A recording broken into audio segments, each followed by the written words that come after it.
네, 시청자 여러분 반갑습니다. 일주일 만에 돌아온 여의도 정치 비상 소식, 여의도 정비소. 저는 진행을 함께 맡은 박예슬입니다. 그리고 네. 항상 저와 함께 해주시는 정말 특별한 분이죠. 여전사입니다. 개혁 투사죠. 우리 박영선 위원장님 인사 한번 부탁드립니다. 네, 반갑습니다. 일주일 만에 다시 또 만나게 됐습니다. 일주일간 엄청난 뉴스들이 계속 쏟아졌던 날인 것 같아요. 매일매일 다이나믹 대한민국입니다. 금요일 날 지난주에 우리 박영선 위원장님이 송영길 전 대표님 뭐라고 검찰 표현하죠? 독재, 검찰 독재 규탄. 정치 네, 탄압 규탄 대회에서 발언하신 게 또 큰 화제가 됐어요. 아, 네. 너무 발언을 잘하셔서 많은 분들이 도대체 어디서 저런 보물이 나왔나 이런 이야기 많이 하시더라고요. 그러니까 또 보면 박영선? 그 박영선이 누구야? 이렇게들. 맞아요. 그래서 제가 앞에 약간 붙였어요. 네, 더 젊고 더 강한 매운맛 박영선이라고 했더니 매운맛 박영선이 누구야? 이러면서 좀 관심을 가지신 것 같아요. 그리고 이름 때문에 이렇게 약간 안티가 있었는데 다시 보니 미안해서 그래서 조금 발언을 좀 더 잘한 거 아닌가라고 봐주시는 것 같아요. 그렇게. 근데 워낙 발언을 잘하셔서 제 주변에서도 많은 분들이 똑같은 이름인데 어떻게 저런 다른 행보를 보여주고 있나. 도대체 저런 인재를 발굴을 안 하고 뭐하냐 민주당. 이미지를 세탁해야 되는 박영선의 이름을 바꿀 수 있는 인물이 있다면 인재 영입을 해서라도 모셔가야 되지 않냐라는 얘기를 제 주변에 많은 당원분들이 해주시고 계십니다. 아, 네. 주변에 좋은 당원들이 꽤 많이 계시네요. 네. MZ 세대들에게 어필할 수 있는 박영선인 것 같습니다. 네. 많은 분들이 이제 기대하는 것 같으세요. 이제 조금 더 개혁적이고 유능하고 강한 정당으로서의 민주당. 그리고 그 안에서 기존의 박영선과 똑같은 동일인이지만 다른 인물, 다른 정책, 다른 가치를 추구하는 박영선에서 많은 분들이 너무 시원하다. 그리고 멋지다. 멋지다 박영선. 이런 얘기 많이 해주시는 것 같습니다. 박수 한번 드리겠습니다. 저도 좀 잊고 있었는데, 이렇게 국회에서 보좌관을 하면 본인을 노출을 안 시키고 일을 하거든요. 그렇죠. 오셨던 의원이 제대로 일을 하실 수 있게 노출이 돼야 돼서 저희는 음지에서 일을 하는데, 지난번에 서울의 소리에 네. 우연치 않게 출연을 하게 됐어요. 그래서 이명수 기자를 만났는데 사실은 인연이 있었던 거예요.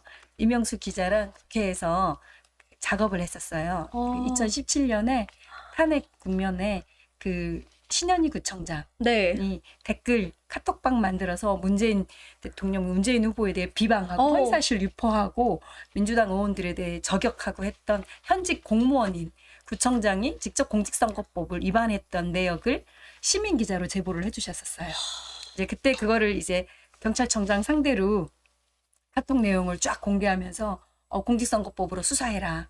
라고 촉구를 했었는데 이명수 기자가 그때 박 부장관님이 도와주셔서 그래서 이후로 신현희 구청장이 다른 많은 채용 비리, 다른 횡령 등등의 혐의로 경찰 수사를 받고 구속돼서 유죄가 됐던 사건을 저랑 했었다라는 이야기를 한 거예요. 근데 저는 사실은 그런 일들을 사실은 한두 건이 아니라 여러 건 아주 많은 하셨죠. 건을 네. 해왔기 때문에 잊고 있었는데 또 오랜만에 새록새록 서울의 추억이 소리 가서 떨어졌죠. 만나서 기억할 수 있었어요. 네. 사실 많은 분들이 모르시는 분들도 계실 것 같아요. 박영선 위원장님이 노회찬 전 의원 보좌관도 하셨고 또 진선미 전 의원 보좌관 하시면서 공익적 활동을 보이지 않는 곳에서 많이 하셨더라고요. 저도 보면서 많이 놀랐습니다. 네. 정말 뜨거운 활동을 하셨어요. 이런 투사를 도대체 왜 국회에 숨겨놨나. 원래 보좌관들은 노출돼서 네. 자기 이름으로 정치를 하는 게 아니에요. 글과 온고와 법안도 입법부의 대표인 의원과 함께 동지로서 그리고 세상을 바꾸는 데 기여한다라는 그런 생각으로 참여해서 하기 때문에 노출되는 게 그렇게 곤장할 일은 아닌데 또 요즘은 세상이 바뀌어서 열심히 그렇죠. 활동하는 보좌관들 많이 성장하고 그리고 준비된 정치인이기도 합니다. 많은 보좌관 출신들이 국회를 바꾸는데 자기 이름으로 직접 정치를 하는 것 좀 관심 있게 지원해 주시고 응원해 주시면 좋을 것 같아요. 맞습니다. 지금 박예슬 톡톡 TV에 단기 4356님께서 이런 멋진 보좌관님이 있었다니 이런 댓글 남겨주셨습니다. 곧 박예슬 톡톡에서 인물마다 총선 뉴스 101 정말 좋은 정치인을 발굴하는 프로그램을 하나 런칭할 계획인데 첫 번째 게스트로 모셔서 그동안에 있었던 우리 비하인드 스토리를 좀 들어봐야 되지 않겠습니까? 여러분 어떤 활동하셨는지 너무 궁금하지 않으세요? 저는 가끔 사석에서 이야기를 들으면 아 이렇게 공익적인 여러 활동하셨구나. 이름은 올리지 않았지만 너무 우리 사회의 발전 그리고 민주주의를 위해서 열심히 달리셨구나. 그런데 오늘 지금 주제 아이템으로 우리 박예슬 앵커가 미리 준비해 주셨어요. 네. 이렇게 윤석열 대통령의 사면 관련한 이야기를 들어가기 전에 저는 사실은 명단을 보고 처참하고 너무 비통했어요. 왜냐하면 2011년, 12년 대선, 네. 총선에 이렇게 우리가 세금을 낸 경찰, 군인, 국정원 이런 공안기구, 그다음 국가안보를 지켜야 할 이런 공무원들을 댓글 조작에 동원해서 국민 여론을 다 조작해서 정치 개입하고 대통령 선거에 개입을 시켰던, 그래서 유죄를 받았던 사람들을 다시 사면을 해서 다시 정치를 할 수 있게 기회를 준다고 하니 그간에 우리가 이 민주주의를 지키고 헌법을 유린한 세력들을 단죄를 했음에도 다시 복구시키는 윤석열, 도대체 대통령으로서 정신이 있는 사람인가. 그리고 오늘의 주제를 또 딱 맞게 준비해 주신 우리 박예슬 아나운서님께 감사드리면서 아닙니다. 이후로 또 이야기 계속 또 그때 있었던 이야기들을 좀 풀어드리도록 하겠습니다. 사실 국정원 댓글 조작 개입했던 인물들 뿐만 아니라 문학의 블랙리스트를 만들었던 인물을 사면하는 모습을 보면서 저는 윤석열 대통령의 기준이 무엇인가, 법과 원칙, 공정과 상식은 파괴된 사회에서 대통령의 사면권이 이렇게 남용되는 것은 우리 국민들의 민주주의 그리고 우리 국민의 시민 의식을 정말 처참히 못 짓밟는 천박한 의식이다, 대통령의. 정말 적나라하게 보여주고 있는 것 같아요. 이번 사면 명단을 좀 면밀하게 한번 살펴보도록 하겠습니다. 이번 사면하면서 전직 주요 공직자 24명, 여야 정치인 7명, 언론인 4명, 기타 5명을 했습니다. 전 여기서 좀 주목할 사람이 김기춘 전 비서실장, 그리고 김관진 전 국가안보실장. 이 두 사람의 사면이 전 좀 충격적이었어요. 어떠셨어요, 위원장님은? 김기춘 비서실장은 사실은 국정농단의 핵심입니다. 핵심이고 대한민국이 문화 강국으로 이렇게 K-팝, K-문화, K-한류를 만들어낸, 그다음 우리 문화예술의 영화 그리고 모든 콘텐츠들은 대한민국의 저력이거든요. 국격이고 이런 문화예술인들을 사실은 어떤 정치적인 세월호에 대한 규탄에 입장을 같이 했다. 그리고 FTA를 반대한다. 거기에 입장을 냈다. 그리고 특정 후보에 대해 지지, 반대를 했다는 이유만으로 문화예술계 블랙리스트를 만들어서 이들의 지원금을 끊고 네. 그리고 출연을 통제하고 이렇게 압박하고 표현의 자유를 탄압했던 그 당사자가 어떻게 이렇게 바로 사면될 수 있는 건지 이해할 수가 없어요. 문화는 문화 강국으로서의 지원은 하되 간섭은 하지 그렇죠. 않는다라는 큰 원칙을 명백하게 훼손한, 헌법을 훼손한 사람들이에요. 표현의 자유를 훼손한, 문화예술인들의 자유로운 결정, 자유로운 참여를 통제하고 탄압한 당사자인데 이 정부에서 유죄를 받았고 그리고 다시 이렇게 복귀시킨다? 정말 참 할 말을 잃게 하는 오늘 특별 사면이었고요. 김관진 전 국가안보실장에 대해서는 하실 얘기가 좀 있으실 것 같아요. 특별히 더. 군 사이버 네. 사령부를 만들어서 국정원 댓글과 같은 시기였어요. 이제 범죄의 흐름을 보면 2011년도, 12년도에 2011년도 그 서울시장 보궐선거가 있었어요.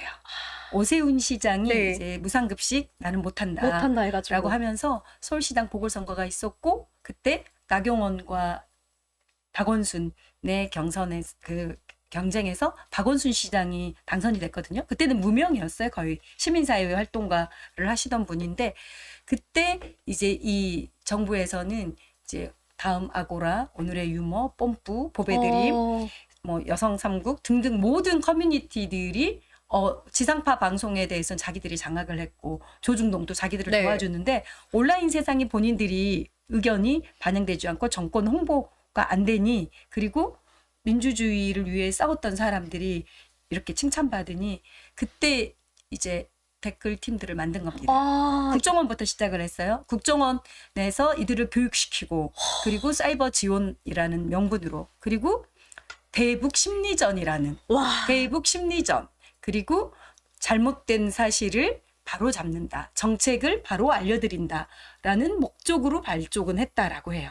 와, 이게 좀 그런데 무섭네요. 여기서 한 게 사실은 국정원 직원들과 그리고 국정원 직원이 휴민티들, 민간인들을 또 활용하면서 댓글 부대 공작을 한 거죠. 그래서 대통령 선거에 개입을 했습니다. 그래서 문죄인하고 문재인 대통령 후보에 대해 비방하고 그리고 더 가슴 아픈 것은 사실은 반값 등록금, 네. 대학생들의 요청, 그거를 비난하고, 그리고 이후로는 세월호 유족들을 비난하고 조롱하고, 와. 이런 것들을 국가공무원들을 동원해 이렇게 온라인에 공작이 왜 문제냐면은요, 여론을 왜곡해요. 그렇죠. 여론을 왜곡하는 예. 게 가장 큰 문제예요. 여론을 왜곡하고 다수의 국민의 뜻인 것처럼 위장을 해요. 그래서 오늘의 유머가 대표적인 국정원 직원들이 실체가 드러났던 그 단초였는데, 댓글을 쓴 거, 누가 글을 올리는 거를 본인들이 찬반 클릭을 해서 메인으로 올려요. 그래서 모르는 수십만 명의 사람들이 들어가서 메인 노출된 글들을 보고, 오, 이게 요즘 인기 있는 핫한 글이구나, 국민 여론이구나 싶어서 여론을 호도하는 거죠. 자연스럽게 스며드는 네, 거예요. 네. 그 생각에.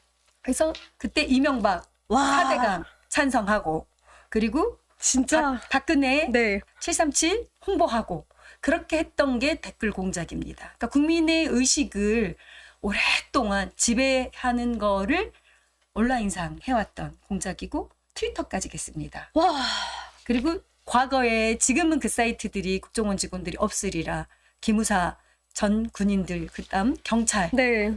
직원들이 없으리라 저는 믿고 있습니다만, 그렇게 했던 어마어마한 국정농단, 국기문란의 범죄였습니다. 그 범죄를 지시하고 그거를 실행을 시킨 온세훈 국정원장은, 온세훈 원장이 직접 지시한 내용이 국정원 게시판에 계속 올라가 있었어요. 지시 내용이 바로 글까지. 그래서 오늘의 지시글은 이거니 이거를 올려라, 퍼날라라를 우리 국가공무원들이 했어요.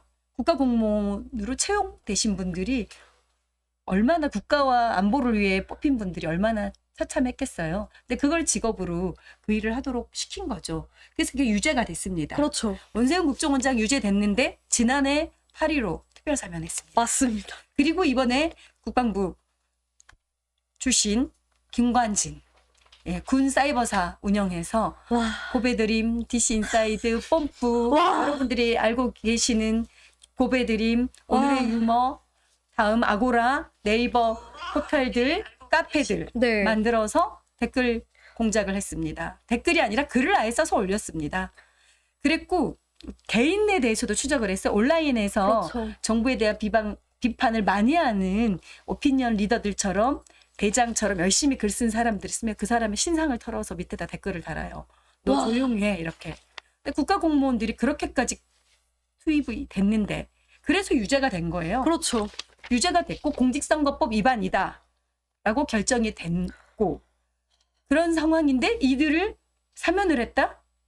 그러면 우리나라 대한민국 국가공무원들이 이 윤석열 대통령의 결정을 보고 어떤 생각을 할까요?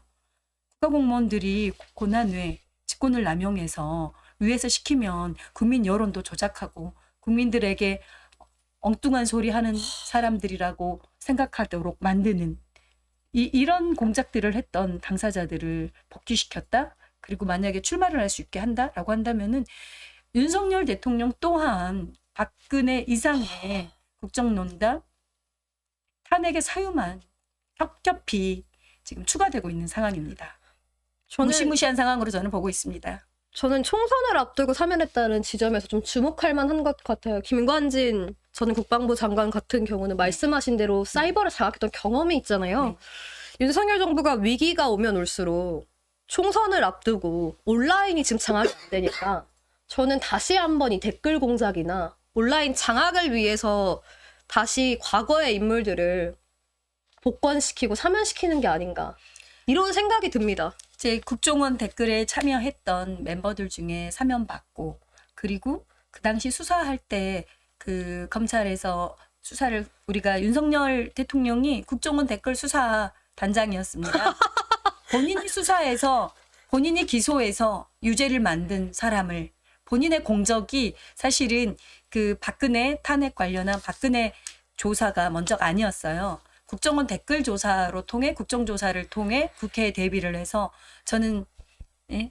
그 사람에 충성하지 않습니다라는 그렇죠. 발언을 했던 게 우리 그 국정원 댓글 조사의 현장이었습니다. 그렇게 해서 대비를 하고 그렇게 해서 국민들에게 알려져서 국정농단 세력을 헌법유린 세력을 잡았다라고 해서 환호했죠. 검사가 됐죠. 스타 네. 검사가 됐는데 그들을 그의 손으로 다시 풀어준다? 이거는 글쎄요, 본인이 본인 스스로 자기 부정하는 그 실체인 거죠. 본인이 무슨 일을 했는지조차도 부정되는 상황입니다. 저는 윤석열 대통령의 이번 사면을 보면서 어떤 의미가 들어있는가를 좀 들여다보고 싶었어요. 김관진 전 국방부 장관, 김기춘 전 대통령 비서실장, 그리고 세월호 유족 불법 사찰한 기무사 간부들을 포함시켰다는 지점. 12구 이태원 참사 유가족에 대한 특별법 거부권 행사. 그리고 이번 사면이 벌써 취임 후 4번째 사면이더라고요. 저는 사면을 대통령이 이렇게 많이 할 수 있다는 것, 취임하고 2년 만에 벌써 4번째 사면권을 쓰고 있는데 대통령의 권한이 이렇게 공적인 권한을 가지고 사적으로 이용하고 기준 없이 사용된다면 우리 국민들이 봤을 때 얼마나 자괴감이 들까? 그 대통령의 사면권이 정확하게 국민들로부터 이미 심판을 받았습니다. 강서구청장 보궐선거 때 김태우 공직선거법 위반 관련한 그 김태우가 이미 그렇죠. 본인이 유죄가 된 사람을 출마를 복권시켰죠. 위해 네. 복권시켰어요. 그래서 출마했으나 우리 국민들은 현명하고 똑똑했습니다. 지혜롭게 바로 탈락을 시켰고 그거로 인해 사실은 국민의힘 비대위가 지금 구성돼서 운영이 되고 있잖아요. 국민의힘 위기를 윤석열 대통령이 직접 만들었거든요. 근데 또 총선 앞두고 이들을 다 사면한 것은 보수 우파 진영에게는 단결을 요할 수도 그렇죠. 있겠지만 국민들은 결국 이거를 똑바로 보고 계실 거고 그리고 이들을 사면한 사람들의 죄질, 국민들에게 미쳤던 영향, 국가적인 폐해 이것들을 정말 비교가 안 되는 자들을 사면을 했어요. 이런 자들을 사면을 했다라고 하는 윤석열 정부 정통성에 있어서도 저는 참 의심되는 상황입니다. 그리고 이번 선거 걱정대로 저도 총선에 이 사인이 뭐냐. 그래서 이렇게 국정원 대선 개입 그리고 댓글 공작했던 그렇죠. 사람들 이들을 사면해 준 거는 이런 지시를 다시 해도 무관하다. 우리가 보수가 다시 짓고 나면 우리가 다 해결해 줄게라는 거 아닌가. 그리고 그들에게 자리까지 주고 있어요. 고위직 자리까지 다 나눠주고 있고 그리고 제가 알기로 뭐 공개돼 있진 않는 것 같은데 네. 국정원 댓글 사건에 개입했던 사람들 중에 일부는 공기업에 가 있습니다. 아. 공기업 사장으로 공기업 산하기관에 사장으로 가 있는 분들 있습니다. 제가 누군지 알고 있고 지켜보고 있습니다. 때가 되면 다 공개하도록 하겠습니다. 저는 정말 윤석열 대통령에게 한마디 하고 싶어요. 너무 대한민국의 법치주의 그리고 대한민국의 국민을 우습게 보는 것 같아요.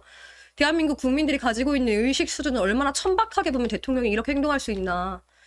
대한민국 대통령은 선출된 잠깐 임시 권한이지 본인이 그 권한을 가지고 국가의 법치를 흔들라고 권한을 위임해 준 것이 아닙니다.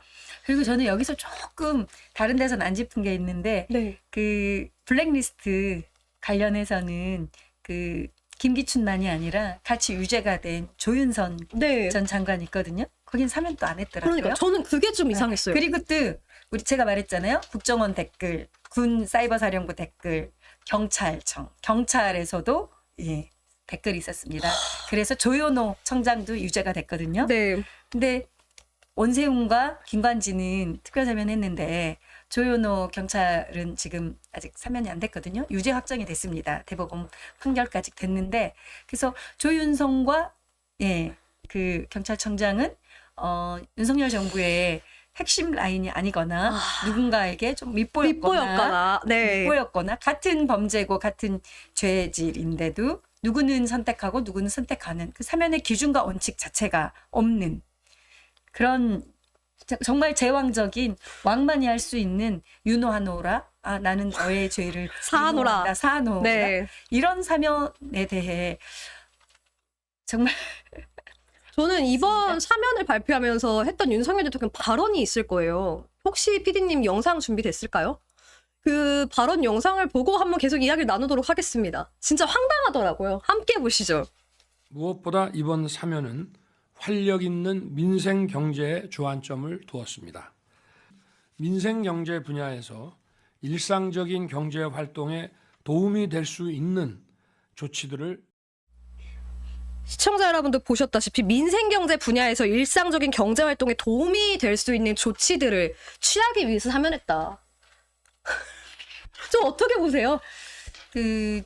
일부 이제 이자 관련해서 탕감을 해준다거나 네. 은행 연체가 있어서 문제가 있었던 분들 그거를 해결해 준다거나 이거는 당연히 해야 될 사항인 것 같고요.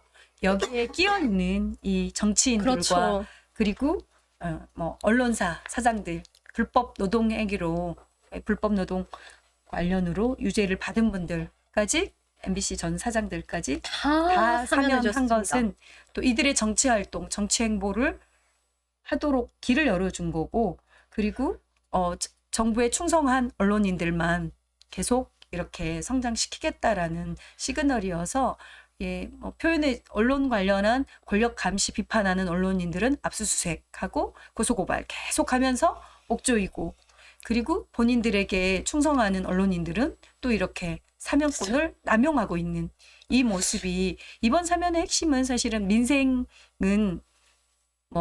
뒷전이죠. 관심도 민생은 없죠. 실제 아유, 뒷전이면서 이들을 좀 복권시키기 위한 명분을 만드는 형태로 된 것 사면이었다. 같습니다. 네. 저는 그래서 제가 쭉 찾아보니 민주화 이후 역대 정권의 특별 사면 몇 회 정도 있었을까? 대통령 특별 사면이 이렇게 자주 이뤄진 적이 있었나? 찾아봤습니다. 문민정부 시절에 4회, 국민의 정부 3회, 참여정부 4회, 이명박 정부 5회, 박근혜 정부 3회, 문재인 정부 5회, 윤석열 정부 집권 2년 차죠. 이번이 4번째 특별 사면입니다. 저는 집권이 5년 차 되었을 때 민주화 이후 역대 정권에서 가장 대통령의 특별 사면권을 남용하는 대통령이 되지 않을까. 이 특별 사면의 기준은 어떻게 정해지나요? 보통. 보통 사면위원회에서 한다는데 형기의 절반 정도를 마치거나 그리고 사면이라는 게 국민적 공감대가 그렇죠. 일단 가장 중요할 것 같아요.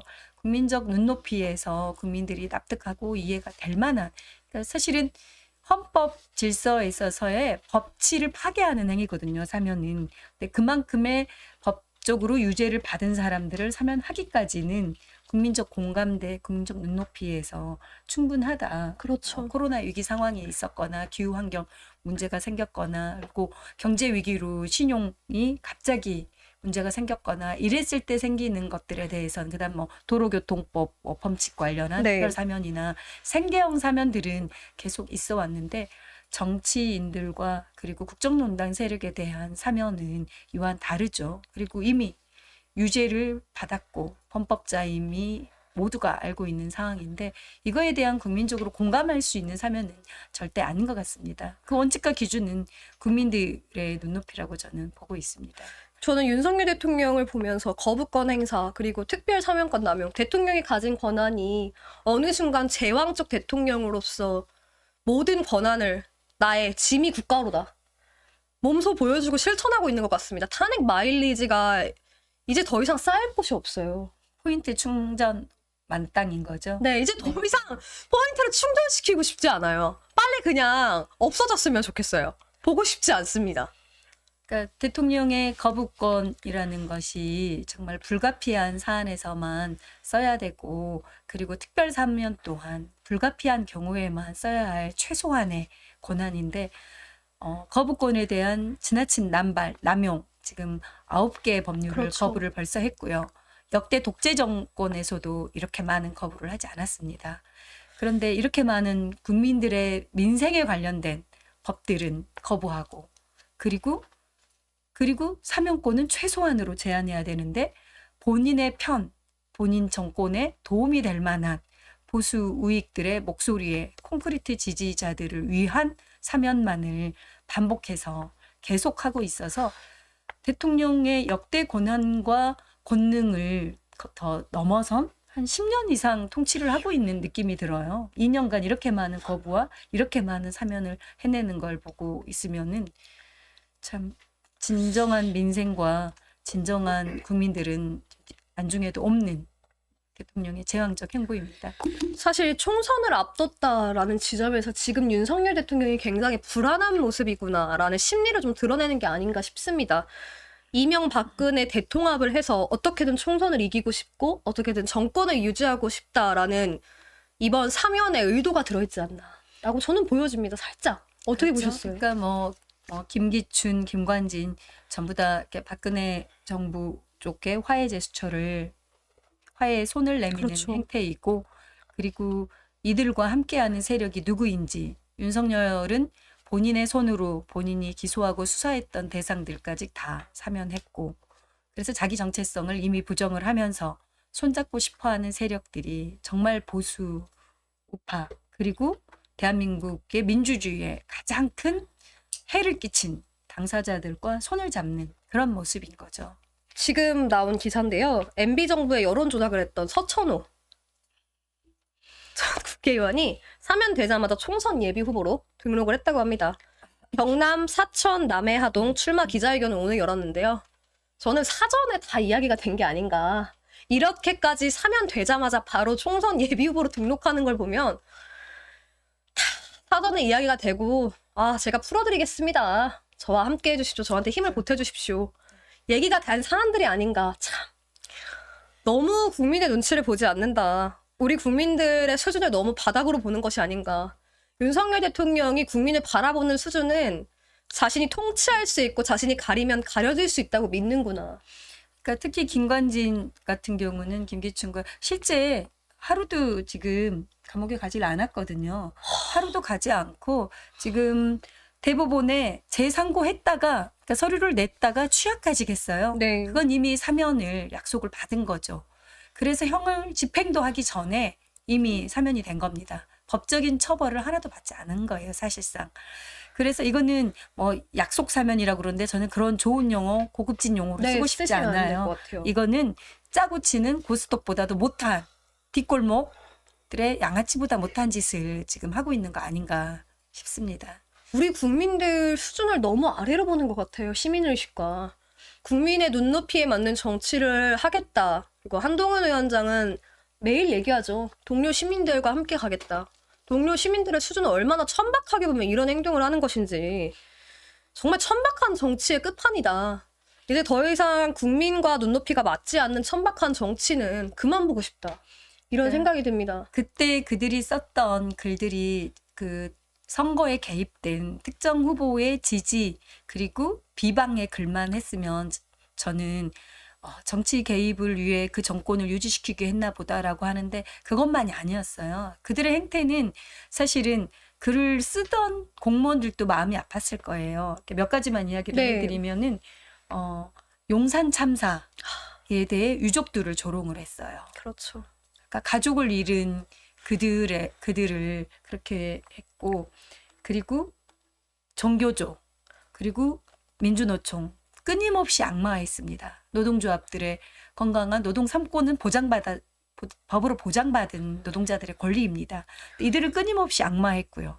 그리고 방송 장악과 똑같은 단초였던 MBC 노조에 대한 악마와 노조에 대한 조롱 그리고 정부가 추진했던 것들 중에 또 제주 해군기지 반대 그리고 세종시 이전 그리고 우리 한진중공업 희망버스에 대한 조롱 비방 제주 강정마을 사태에 대한 개입 연평도 포격 천안함 사건 반값 등록금 대한민국의 모든 서민 노동자 이슈들에 있어서 국가공무원들을 투입시켜서 이들을 갈라치게 하고 정쟁화하고 비난의 대상으로 만들고자 했던 거 이거는 있을 수 없는 일 아닙니까? 이들을 어떻게 사면을 할 수 있단 말입니까? 이 지점 당시의 피해자들이 우리 모든 국민들이었어요. 그렇죠. 국민들이 국민들을 등 돌리게 하는 그런 여론 조작의 당사자들이었습니다. 그들이 다시 총선에 나와서 심판받는다? 그거 저는 반드시 국민 여러분 심판해 주셔야 되고요. 꼭 떨어뜨려야 되고요. 이 정권에 대해서도 꼭 심판해 주셔야 된다고 봅니다. 저는 말씀해주신 지점을 보면서 느끼는 것은 대한민국 국민들을 우롱했던 사람들이 다시 정치계에 들어오고 다시 정권을 잡고 뭔가 국민을 대변하는 정치를 하겠다라고 나오는 윤석열 정부의 천박한 생각. 이번 총선에서 심판하지 않으면 더 개돼지로 볼 것이다, 국민을. 저는 진짜 이제 윤석열 정부에 대한 물론 기대치가 어느 정도 국민들이 다 사라졌다고 생각하지만 그래도 희망을 거시는 일부의 시민분들이 계실 거라고 생각합니다. 그런데요, 이번 사면뿐만 아니라 앞으로의 윤석열 대통령의 행보 그리고 거부권을 행사하는 윤석열 대통령을 보시면서 제가 딱 한마디 해드리겠습니다. 정신 차리십시오, 여러분. 저는 이번 총선이 매우 중요하다고 느끼는 게 앞으로를 살아갈 많은 세대들을 위한 선택입니다. 지금의 이 무너진 대한민국은요, 다시 되돌리려면 또 이만큼의 시간이 들어가요. 그리고 얼만큼 오랜 시간 동안 복원을 해야 할지 몰라요. 그게 두렵습니다. 이 무너진 지금 대한민국의 모든 시스템과 제도가 다시 복원되는 데 걸리는 시간, 그리고 앞으로 나아가는 데 걸리는 시간, 누가 이것들에 대한 책임을 질 것입니까? 답답합니다. 참. 다음 주제로 좀 넘어가 보도록 하겠습니다. 이제 본격적으로 22대 총선이 가까이 다가오면서 그동안 굉장히 많은 논란이 있었죠. 병립형으로 가느냐, 준연동형제로 가느냐. 어제 민주당의 발표를 들어보니 준연동형제를 확정 짓고 민주당 통합비례연합정당을 추진 본격화하겠다라는 입장을 발표했습니다. 요거 관련된 영상을 한번 보시고 또 이야기를 나누시도록 하겠습니다. 준연동제는 비록 불완전하지만 한 걸음 진척된 소중한 성취입니다. 과거로의 회귀가 아닌 준연동제 안에서 승리의 길을 찾겠습니다. 네, 민주당이 어제 의원총회를 통해서 22대 총선 준연동형제인데 21대와는 조금 다른 점이 있는 것 같습니다. 통합비례연합정당을 추진해서 본격화하겠다라는 입장을 발표했고 의원총회 결과가 나왔는데요. 좀 어떻게 보셨어요? 일단은 저는 이번 총선은 정말 국가적으로 너무너무 중차대한 시기입니다. 우리 민족의 역사적으로 우리 민주당이 어떤 결정을 해야 되는지, 역사에 죄를 짓는 기회가 될지, 한 발 앞서는 네. 전진할 수 있는 기회가 될지 너무 중요한 결정의 시기였는데요. 당대표님, 이재명 대표님께서 그나마 너무 큰 결정, 고심을 하시다가 결정을 했는데, 이번 연동형 통합형 비례를 함께 하겠다라는 것은 윤석열 정권에 반대하는, 윤석열의 독재에 저항하는 모든 세력, 모든 정당과 함께 하겠다라는 큰 선언이고, 그리고 이를 통해 민주당이 또 다른 국민들 속으로 들어가는 모습이 될 수 있는 그런 기회가 되지 않았나 싶고, 그리고 발표한 곳도 네. 광주에서, 그렇죠. 그리고 이제 우리 문재인 대통령 배에서 민주당의 통큰 단합, 큰 마음, 우리가 하나다라는 것을 보여주시고, 네. 그리고 광주에서 양동시장까지 방문하시면서 우리 준연동제에 대한 개혁의 방향을 밝혀주셔서, 개인적으로는 그리고 전 의원님들이 만장일치로 또 찬성해 주셔서 가장 최근의 행보 중에는 가장 그래도 멋진 행보였지 않나. 그리고 많은 이걸 기다렸던 많은 정당들, 우리 진보 정당들, 그다음 제야의 시민들, 그다음 거리의 촛불 시민들에게도 큰 선물을 주시지 않았나 싶습니다. 맞습니다. 그래도 이번 준연동형제에 대한 발표가 나고 나서 한동훈 비대위원장이 이런 발언을 했습니다. 5천만이 큰 영향을 받을 선거의 선거제를 이재명이라는 한 사람의 기분에 맞춰서 정한다는 게 정말 이해되지는 않는 상황입니다. 초현실적이라고 할까요? 이러면서 이게 민주주의가 맞나 하는 생각이 듭니다. 그리고 위성정당 때문에 김의겸, 최강욱이 국회의원이 된 것입니다. 이런 발언을 했는데요. 한동훈 비대위원장 발언 어떻게 보여지세요? 저는 약간 구질구질해 보여요. 구질구질한다는 그 본인이 이제 생각하지 못했던 모습으로 뒤통수를 맞은 것 같아요. 뒤통수를 맞다 보니 당황해서 아무나 아무 말 잔치를 다 한 것 같은데 아니 국민의힘을 봅시다. 본인들은 이미 위성정당으로 벌써 만드는 준비를 했어요. 등록을 준비를 네. 했고 그리고 당원 모집을 하고 있어요. 본인들이 대통령을 배출한 집권당이 그런 일을 이미 하고 있으면서 민주당에 대해서 그렇게 발언하는 것은 미처 예상치 못했던 시나리오로 민주당 이재명 대표가 결정한 거에 대해서 한 수 아래인 것을 명확하게 보여준 거 아닌가 저는 싶습니다. 한동훈 비대위원장이 정치 공부를 너무 안 한다.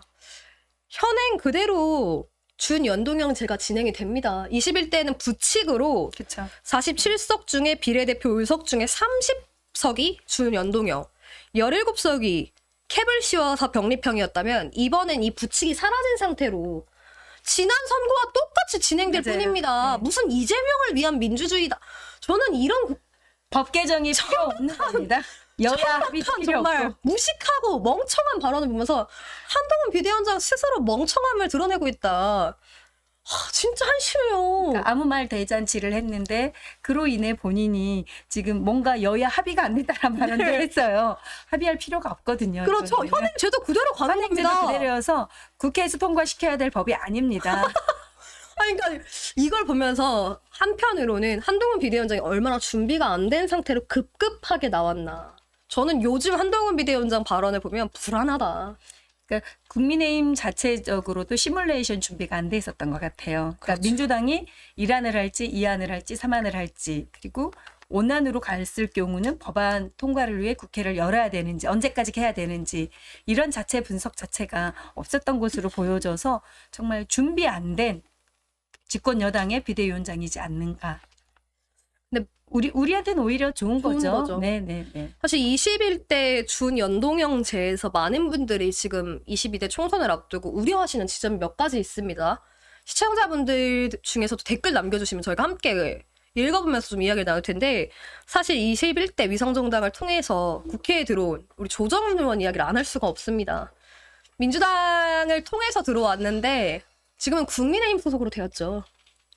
결국에는 직업 정치인이라는 갑옷을 쓰기 위해서 합류한 것이 아닌가. 이 정체성과 가치, 정신에 대한 인증, 결국 민주 진보 세력에 의해서 본인이 선출직 공무원이 되고 국회에 들어갔는데 나는 직업 정치인이 되보고 나니 내가 명확하게 하고 싶은 걸 하겠어. 라며 껍데기를 바꿨습니다. 이 지점에서 많은 분들이 이번 21대에서 어떻게 인물에 대한 검증을 할 것이며 정체성에 대한 검증을 할 것인가 많은 우려의 목소리가 있습니다. 어떻게 좀 바라보세요? 그러니까 뭐 지금 용해인 대표님이 또 뭐 이렇게 50%를 네. 요구를 하고 있는 것 같아요. 그런데 그 우리가 이렇게 연동형 비례대표제를 하자라고 한 취지 자체가 정당의 지지율만큼의 의원의 의석수를 가져가야 그게 직접 민주주의의 핵심이지 않느냐라는 취지로 지금 병립형이 그거를 해결하지 못하니 네. 대안으로 나온 그렇죠. 거거든요. 그렇다면은 정당 지지율에 있어서도 저희가 진보 정당의 소수 정당의 다양성 차원에서 확장을 한다라고 한다면 그만큼의 실력과 그렇죠. 그만큼의 준비된 사람들도 있어야 할 것 같고 그리고 정치는 국회의원 되고 나서 그때 키워봅시다 하는 곳이 아니거든요. 그렇죠. 준비된 사람이 임기가 해야죠. 4년입니다. 네. 첫날부터 준비된 사람들이 들어가서 지금 윤석열 정부랑 최전선에서 싸워야 하는 역할입니다. 그렇다면은 진보 정당에서도 좋은 후보들, 좋은 정책들을 가지고 살아왔던 사람들이 대비가 되어야 할 것 같고 그리고 조정훈 같은 사람이 없으리라는 법이 또 없잖아요. 그렇죠. 그에 맞는 뭔가 이렇게 확약 사회적 합의에 맞는 정당 간의 합의에 맞는 충분한 검증과 절차가 좀 필요할 것 같아요. 그리고 또 뭐 우리 박예슬 앵커님께서도 말씀하시겠지만 그거를 조율하고 절충하는 과정에서 지금 실질적으로 국민 내 가장 큰 정당 지지를 받고 있는 세력은 민주당입니다. 민주당이죠.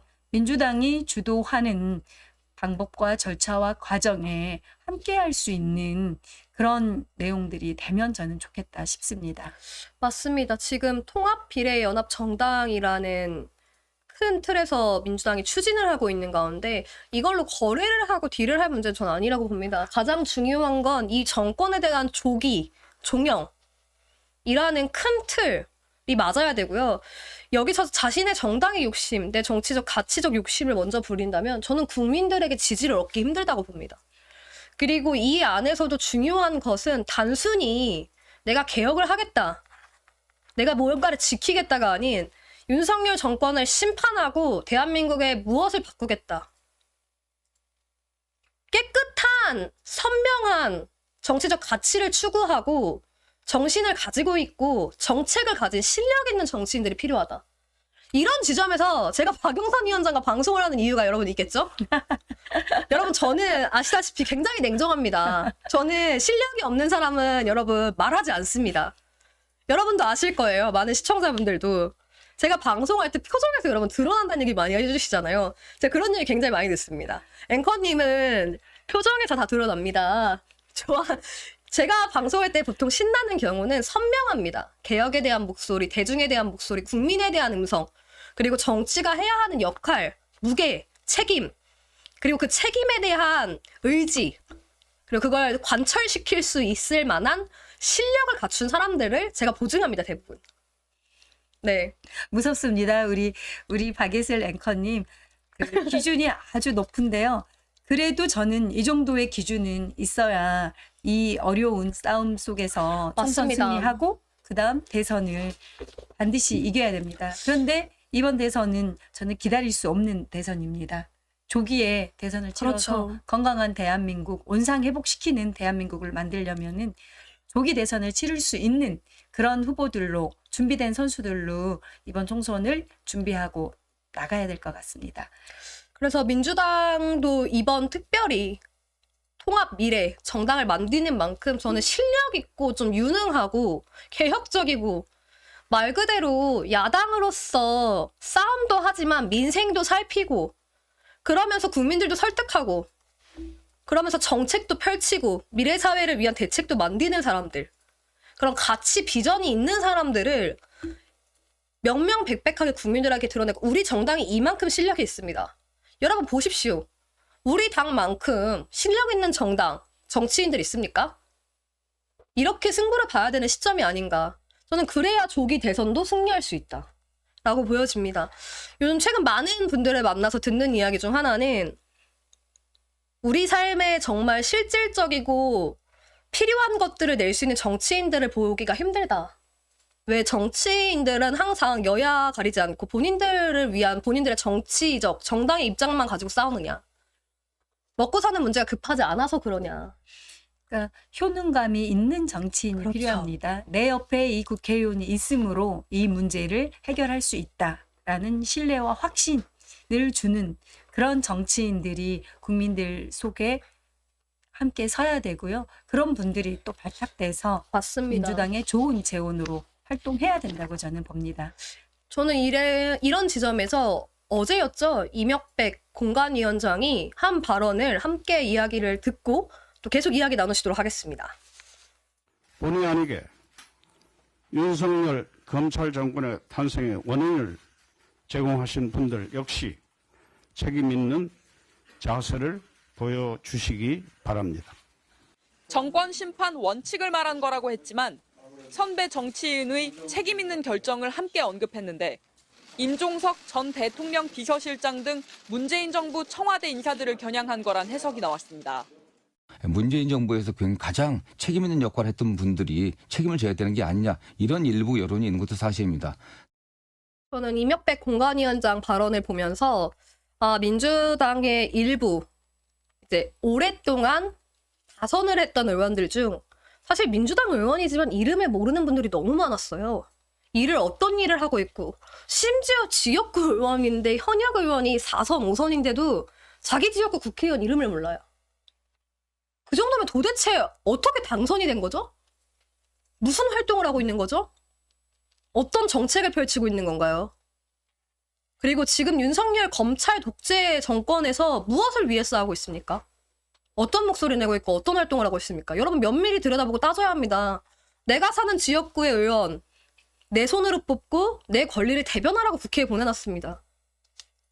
그들만을 위한 리그가 아니고요. 우리 국민들이 필요한 것 만들어 달라. 권한을 위임해 준 것입니다. 권한을 행사하지 못하는 정치인이라면 바꿔야죠. 저는 이번 이명박 공관위원장 검찰 정권 탄생 기여자들 책임 있는 결정해야 이 발언은 굉장히 의미가 있다고 봅니다.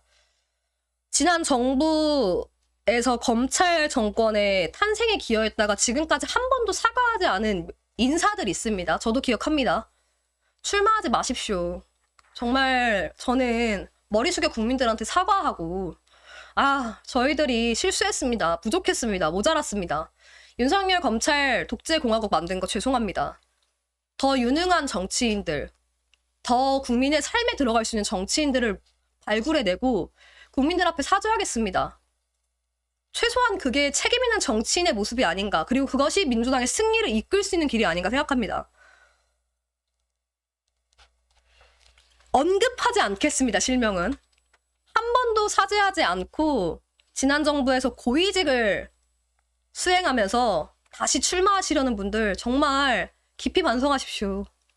국민들한테 사죄를 먼저 해야 합니다. 윤석열 정권 만들어낸 게 누굽니까? 이재명 대표는 사죄했습니다. 왜 당대표만 사과해야 합니까? 지난 정권 180석 때 못했던 의원들 개개인도 사과하셔야죠. 그리고 국민들 앞에 저희는 더욱더 열심히 싸우겠습니다. 어떻게 싸울 것인지에 대한 명확한 메시지, 그리고 어떤 정책이 필요하고 윤석열 정부에 대한 견제를 이렇게 하겠습니다. 나와야죠. 저는 이명박 공관위원장 발언을 보면서 이번 민주당의 공천에서 큰 변화가 있겠구나. 저는 이게 이재명 대표가 가지고 있는 생각인 것 같았어요. 한편으로. 그러니까 국민적 생각이기도 한 거죠. 국민들이 민주당에 대해서 전폭적으로 확 지지를 안 해주시는 것은 이렇게 윤석열 정부의 독재 이상의 버금가는 이런 실정을 하고 있고 민생은 고통에 빠져 있는 상황인데도 민주당에 대한 지지율이 전폭적으로 안 오는 것은 아무래도 윤석열 정부를 만든 것들에 대한 원인 제공이라고 맞습니다. 보는 것이 있습니다. 그리고 개혁적이고 참신한 인물들과 그리고 선명한 입장들이 지금 안 보이기 때문에 그렇죠. 오히려 국민들이 더 많은 지지와 더 많은 대안으로서의 인정이 왔어야 되는데 아직 부족한 거죠. 이번 총선을 통해 그런 관심과 지지를 끌어내기 위해서는 과거 정부와 관련해서 우리가 선을 끊고 나누자라는 게 아닙니다. 민주당의 이름으로 통 크게 함께 싸우려면 그러려면 윤석열 정부와 제대로 부정부패, 실정 그리고 검찰 독재 정권에 맞서 싸워주시는 모습 최전선에서 싸워주시길 바라는 거. 맞습니다. 국민들 여론 70%가 김건희 디올백에 대해서 부끄럽고 창피하고 그리고 사과하라 요구하고 있고 도이치모터스 김건희 주가 조작 특검하라고 국민들이 요구하고 있어요. 그 요구에 맞게 민주당 의원님들이 같이 싸우시고 함께 목소리를 내주셔야 됩니다. 맞습니다. 지금 근데 그러지 않고 맞아요. 계신 분들이 너무 많아요. 너무 많아 보여서 그러니까 답답하다라는 겁니다. 맞습니다. 그러니까 개혁이 필요하다 그러고 그러니까 전 문제에 대해 책임 이야기가 나오고 있는 겁니다. 맞습니다. 저는 한 번쯤은 지난 검찰 독재 정권을 만드는데 함께 했던 책임 있는 정치인들이고 정말 국민을 위한 정치를 하겠다 하면 나와서 국민들한테 오히려 사죄하는 모습을 보이고 죄송합니다. 저희가 실수했습니다. 부족했습니다. 모자랐습니다. 이런 의원의 모습으로서 정치를 하기에는 많이 부족한 것 같습니다. 더 유능하고 더 잘 싸울 수 있고 더 개혁적이고 더 좋은 정치를 위해서 저희가 길을 열어주겠습니다가 최소한 국민을 위한 정치를 하고 있고 민주당이 추구하는 가치에 맞는 정치가 아닌가라는 생각을 합니다. 이제는 자리 욕심을 떠나서 정말 민주당의 큰 틀에서의 승리를 원하시는 분들이라면 자신들이 한 자리를 꿰차고 한 자리의 의원을 하고 싶다 보다는 유능하고 실력 있고 나보다 더 나은 정치를 하겠다라는 비전이 있는 후배 정치인들을 위해서 길을 좀 열어주시는 것이 민주당의 이번 총선 승리를 크게 이끌 수 있는 길이라고 생각합니다. 진짜 사실은 많이 답답합니다. 최근 들어서 많은 것들을 보고 또 많은 것들을 들으면서 참 이재명 대표가 답답하겠다라는 생각도 듭니다. 민주당의 오랜 시간, 오랜 정치를 하신 분들도 변화에 두려움이 있겠죠. 하지만 저는 변화하지 않으면 승리할 수 없다고 봅니다. 그래서 새로운 인물, 새로운 정치, 이 시대에 맞는 가치를 추구할 수 있는 정치인들을 발굴해내고 키워내고 실력으로 국민들 앞에 인정받으면 된다고 생각합니다. 유능한 정치인, 효능감 있는 정치인. 모든 국민들이 원하는 것은 그런 것들 아닐까요? 그러게요. 그래서 제가 보장하는 박영선 위원장. 여러분 제가 진짜 장담합니다. 박영선 TV 여러분 구독 부탁드립니다. 네, 박영선 TV 시작했는데요. 지난주에 제가 150명 정도 된다고 네. 했는데 벌써 300명 넘었거든요. 오늘도 우리 박예슬 톡톡 들어오신 분들 박영선 TV도 구독, 좋아요, 알람 설정 꼭 부탁드리고 댓글도 부탁드립니다. 맞습니다. 22대 총선에서 가장 중요한 키는 국민들의 삶 그리고 윤석열 정부에 대한 조기 종료를 명확하게 이야기하고 민주당이 앞으로 어떤 시대를 이끌어가면서 무슨 정책으로 얼만큼의 국민의 삶을 명확하게 바꾸겠다. 효능감을 줄 수 있는 실력 있는 정치인들 국민 앞에 내보이면 됩니다. 저는 이 시대가 결국 평가하지 않을까라는 생각을 합니다. 그런 면에서 보장합니다. 저는 만약 일 열심히 안 하시면 모셔다 놓고 얘기하겠습니다. 일 왜 똑바로 안 하십니까? 하겠습니다, 여러분. 그래서 여러분 많은 응원 부탁드리고 저는 결국 이 모든 정치의 흐름을 바꾸는 것도 주권자인 국민들이 하는 것이다 라고 봅니다. 그래서 더욱더 큰 목소리를 내주시고 물론 통합 중요하고 연대는 중요합니다. 그렇지만 지난 21대 국회와 똑같은 국회로 간다면 저는 개혁은 실패한다고 봅니다. 정권 조기 종료? 어려울 거라고 봅니다. 똑같이 썩은 물에 잠시 그릇만 바꾼다고 해서 그 물이 깨끗한 물이 되진 않습니다. 저는 물을 아예 갈아야 된다. 그것을 가는 것도 국민의 역할이다. 여러분들께서 두 눈 부릅뜨고 어떤 인물들이 면밀히 들어가는지 그리고 어떤 가치를 추구하는지 국민 여러분께서 쓴소리 내주시고 주권자로서 좋은 정당 만들어 주십시오. 네, 우리 예슬 앵커님이 지금 네. 열정을 토하셨습니다. 네. 아니 방금 박예슬 네. 앵커가 그 박영선 TV 구독해주세요라고 하는 순간 20명이 한 번에 늘어버렸어요. 감사합니다. 20명이 들어오셨다고 하는데 와 너무 고맙습니다. 네. 감사합니다. 박예슬과 감사합니다. 고맙습니다. 그리고 지금 준비한 자료들이 좀 많으니까 네. 좀 스피드하게 좀 네, 진행해 보겠습니다. 지나가겠습니다. 네. 그리고 국민의힘도 사실은 공천 관련돼서 굉장히 지금 많은 이야기들이 나오고 있습니다. 근데 언론 보도도 되게 재밌어요. 이 준연도경제가 나오고 나서 뉴시스 똑같은 기자인데요. 보도 행태가 국민의힘은 공천 접수 마감, 현역 vs 용산 내각, 불꽃 경쟁 예상이거든요.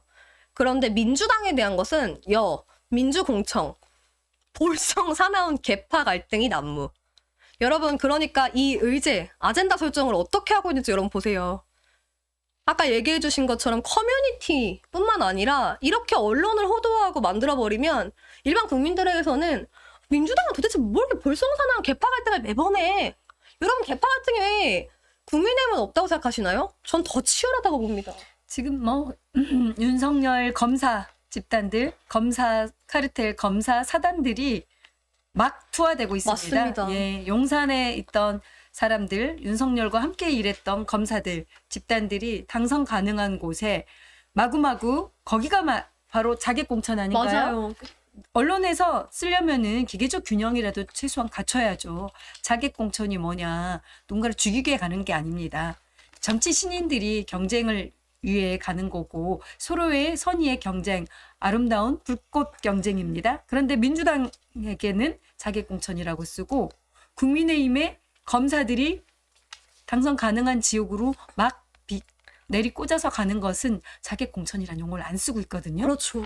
이게 무슨 언어 도단입니까? 양쪽 다 국민의 선택을 받기 위한 총선의 신인들과 기존의 정치인들과 경쟁인 거거든요. 좋은 후보들 간의 경쟁이긴 하나 국민의힘은 특수성이 있어요.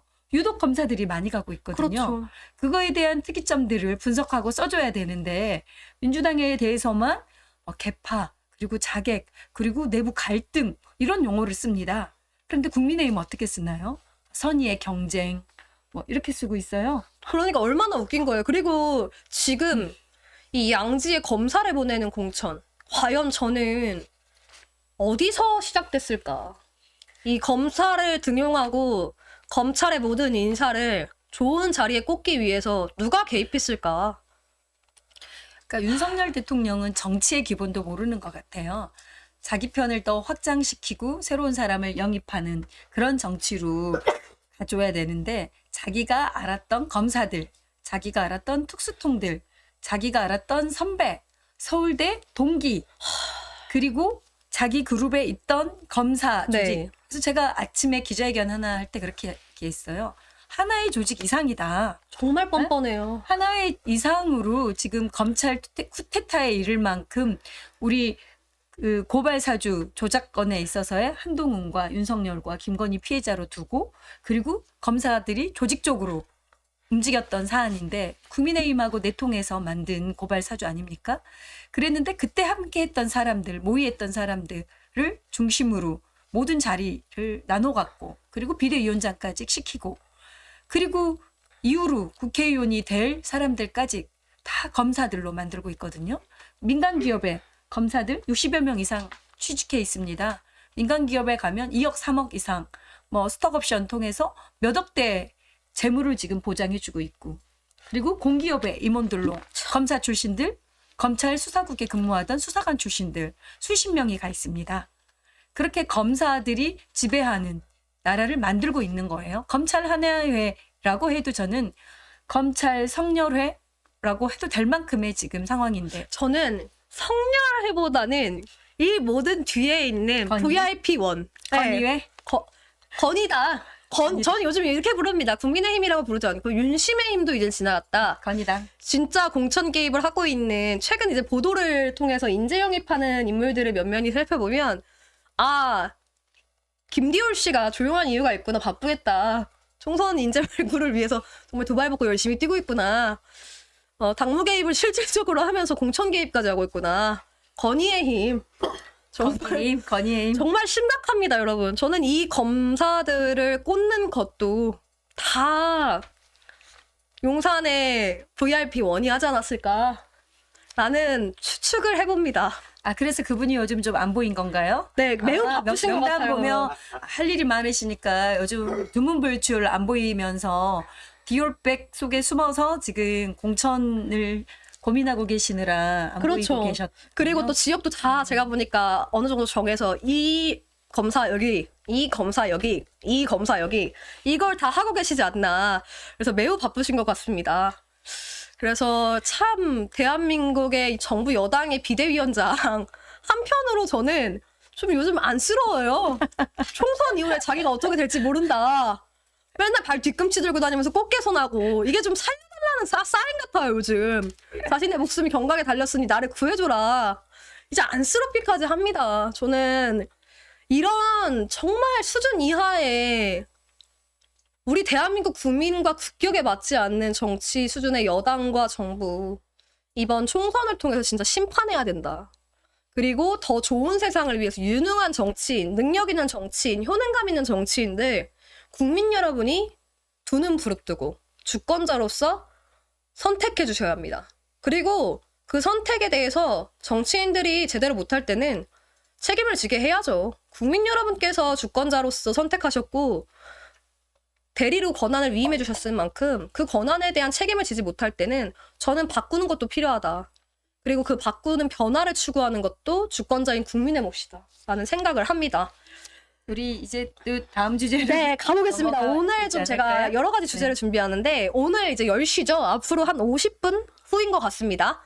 윤석열 대통령이 신년 기자회견 안 하고 신년 대담. 저는 그나마 생방송을 할 거라는 약간의 기대를 했어요, 솔직히. 왜냐하면 명품백 수수 관련돼서 한 번쯤은 이야기하지 않을까. 그래도 자기가 대통령이잖아요, 본인이.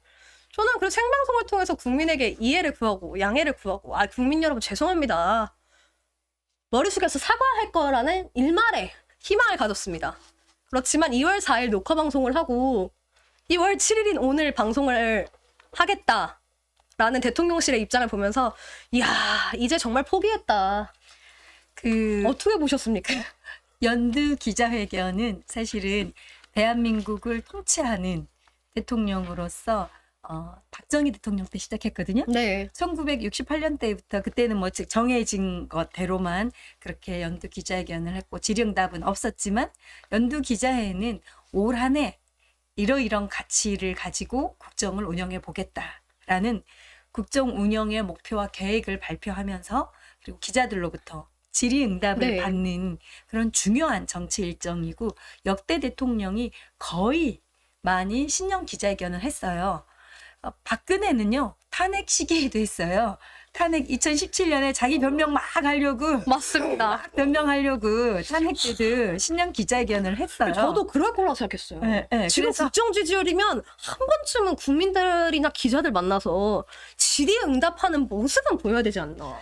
그래서 그 신년 기자회견은 당연히 하리라 생각을 했는데 신년 기자회견은 사실은 오늘 밤 KBS 하는 것은 신년 기자회견이 아니에요. 아니죠. 그냥 대담이에요, 대담. 네. 그리고 재밌는 거 하나 알려드릴까요? 다른데 아직 방송 안 됐을 건데 보통 신년 기자회견은 이제 기자가 앵커로 이렇게 질의응답을 하긴 하겠지만 이건 약속된 기획 세팅 스튜디오에서 약속된 내용들로 촬영한 내용이기 때문에 그냥 다큐로 보시면 돼요. 미니 다큐멘터리고 제작팀이 KBS 뉴스 제작팀이 아닙니다. 시사 제작국이 아닙니다. 예, 교양 제작팀이 제작본부에서 PD들 제작 프로그램에 나오는 신년 대담입니다.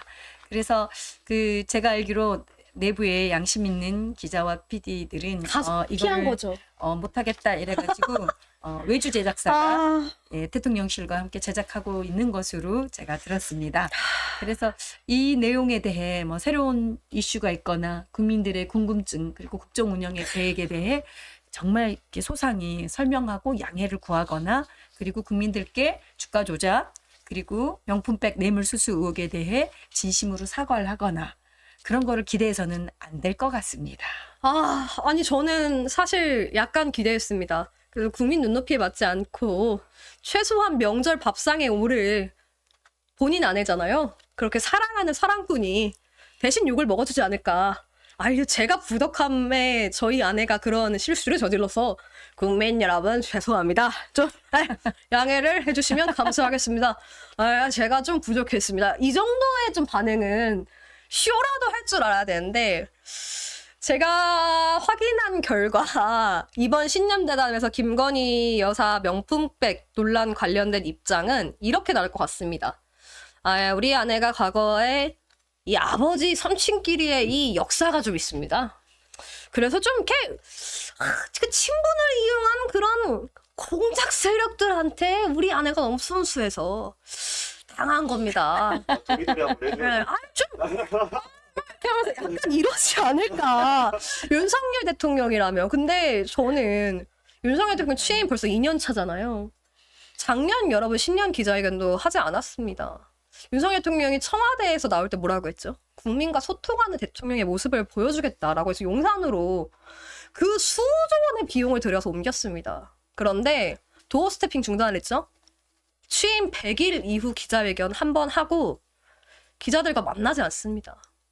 이 기자들과 만나지 않는다는 건 어떤 의미인가요? 그 국민의 알 권리, 국민들이 궁금해하는 물어보는 것 권리 이것들을 철저히 차단하겠다, 듣지 않겠다, 대답하지 않겠다, 들통으로 나 혼자 내 알아서 하겠다라는 선언이에요. 그러니까 출입 기자들은 사실은 아무래도 출입을 계속하게 되기 때문에 대통령의 방향, 대통령의 가치 철학에 일정 부분 동조하는 게 좀 있어요. 그렇죠. 출입을 좀 하다 보면. 그리고 뭐 이렇게 뭐 인간 관계인지라 그래서 출입처 제도 폐지 이야기도 있긴 했지만 아무래도 우호적이에요. 청와대 출입 기자들은.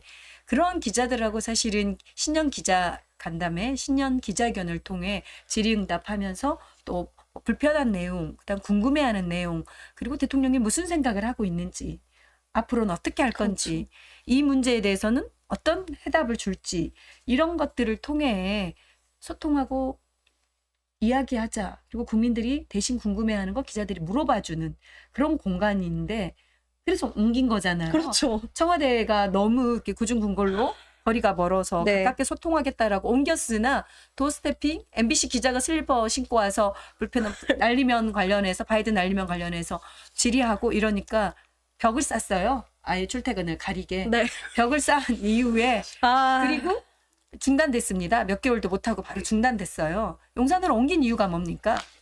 옮긴 이유 자체가 지금 부정됐어요.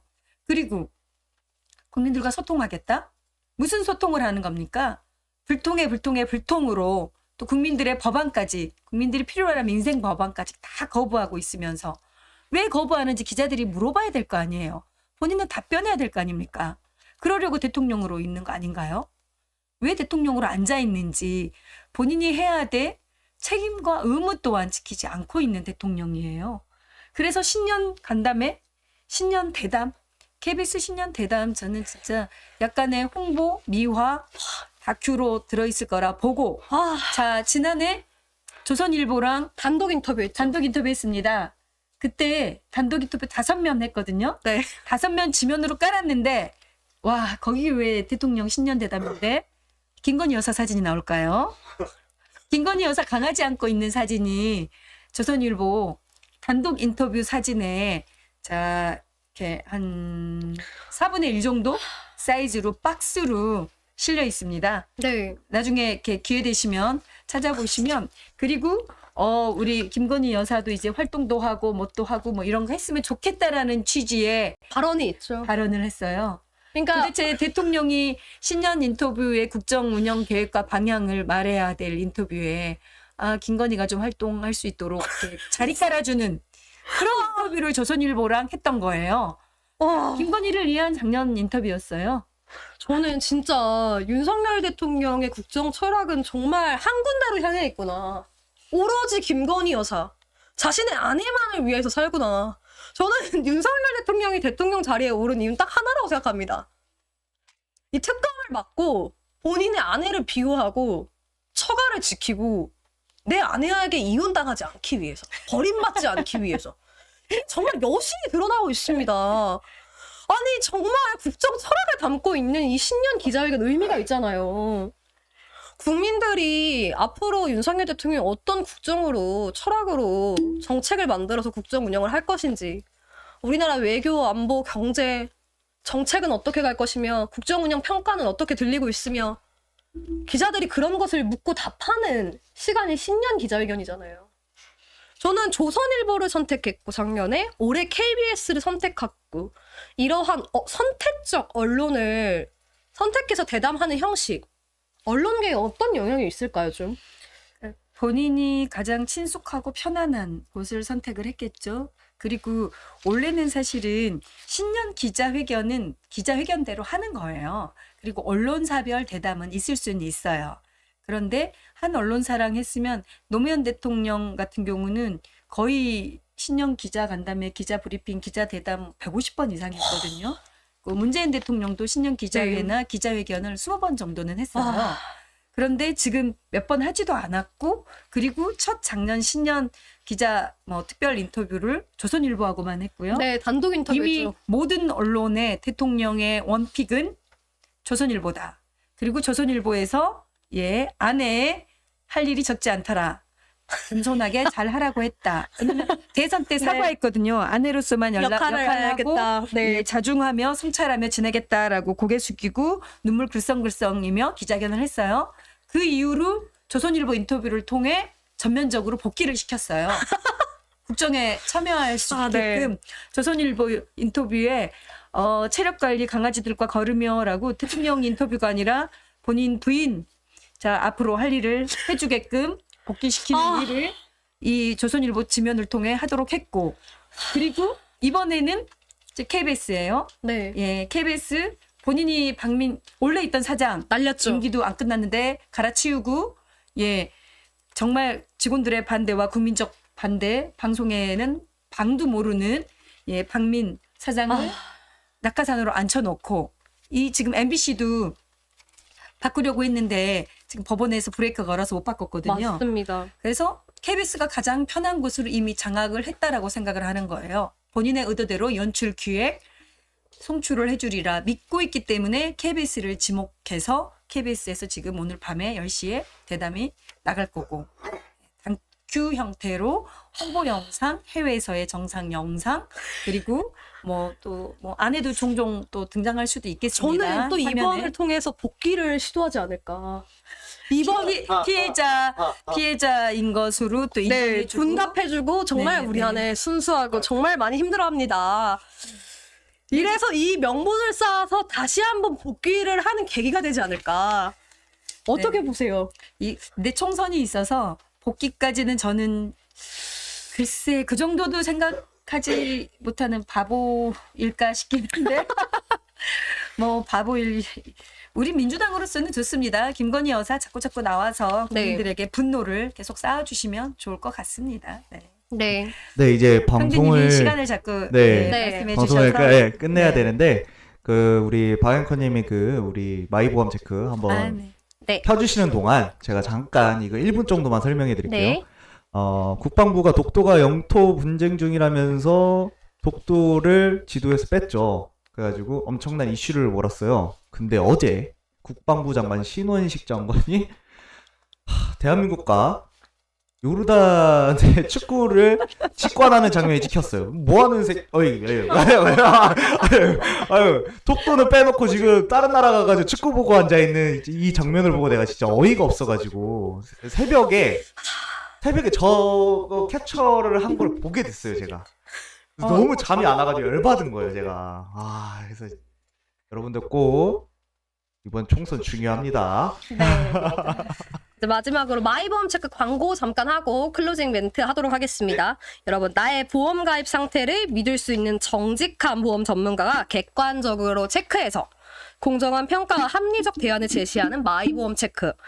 마이보험 체크는 보험 가입자 이익을 가장 중요하게 생각합니다. 가입한 보험을 무조건 해지하고 새로운 보험에 가입하라고 추천하지 않고 이미 가입된 보험이 나에게 적합한지 체크해서 꼭 필요한 보험 계약들을 잘 유지하시라고 말씀을 드립니다. 그래서 불필요하고 필요 없는 부분들은 고객의 현재 상황에 맞춰서 보장해서 더욱더 좋은 쪽으로 개선을 해드리니까요.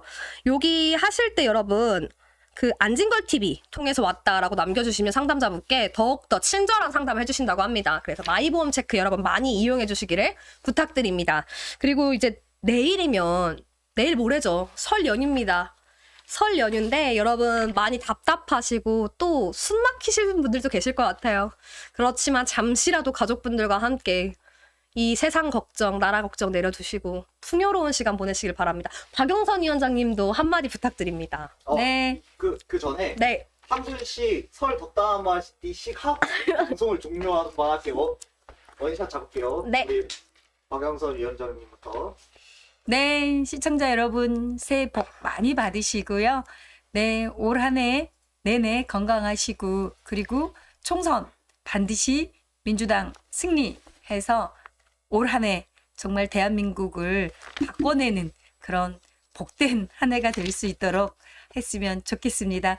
이 어려운 이웃들 주변에 있는지 한 번씩 살펴봐 주시면 좋겠고 그리고 가족들하고 행복한 설 명절 보내시기 바랍니다. 새해 복 많이 받으세요. 네, 여러분. 나라는 캄캄하고 미래는 보이지 않지만 그래도 희망을 찾는 것이 우리 대한민국 국민이 가진 힘이 아닌가라는 생각을 합니다. 이번 설 연휴 명절 가족분들과 함께 조금 더 나은 대한민국의 미래를 꿈꾸면서 희망찬 내일을 함께 의야기하고 의논하고 또 우리 같이 가자, 투표 잘하자. 여러분 한 분 한 분 투표 잘하자고 꼭 이야기해 주시기 부탁드립니다. 그리고 더욱더 풍성한 설 연휴 보내시고 건강하시기를 응원하겠습니다. 그리고 오늘 이 방송은 안진걸 TV 오유정 TV, 박영선 TV, 박예슬 톡톡, 인사이트 TV, 뉴스맥 TV 6개 채널이 동시 송출되고 있는데요. 여러분 구독, 좋아요, 알람 설정 해주시고 우리 박영선 TV는 이번 달에 구독자 1000명 와우. 달성 꼭 시켜주시면 감사하겠고 박예슬 톡톡 구독자 10,000명 만들어주시기 와우. 꼭 부탁드리겠습니다. 그래서 함께 해주시는 많은 분들 항상 감사드리고 저희는 다음 주 수요일에 더욱더 알찬 방송 그리고 여러분에게 위로가 되고 조금이라도 즐거움을 드릴 수 있는 방송이 되도록 만들어 보겠습니다. 오늘도 함께 해주신 우리 박영선 위원장님 항상 감사드립니다. 네, 고맙습니다. 네, 감사합니다. 강대님 고생했습니다. 수고하셨습니다. 수고했어요. 새해 복 많이 받으십시오. 오늘 방송 여기서 종료하도록 하겠습니다. 감사합니다. 감사합니다.